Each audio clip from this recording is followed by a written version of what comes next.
take a baker's dozen to get my point to you? Would it take a half a pound to roll that joint for you? Would it take some Hail and Mary so full of grace to get my sound to you?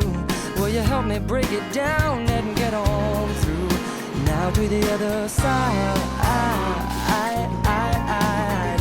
It's easy if you only try.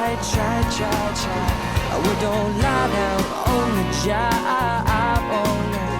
Because once we hit the top, there's no stopping us, no. Ain't no stopping us. Should I address all my letters to the well-to-be?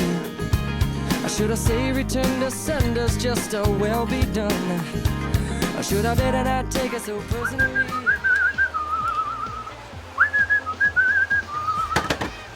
Che, ¿cómo estamos? Pimfloy. No, it's all the same size.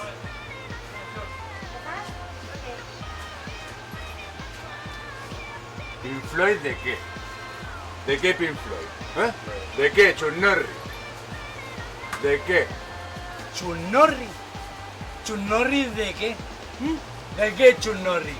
Pimfloy. ¿Pimfloy? Pimfloy. ¿Pimfloy? Pimfloy. ¿Pimfloy de qué? De Pimfloy. ¿De qué de Pimfloy? Pi de Floyd. ¿De qué De los Pimfloy? dos. Chunnorri, mira, Chunnorri. Chunnorri, te la digo a la cara. Chunnorri, Chunnorri. Pimfloy.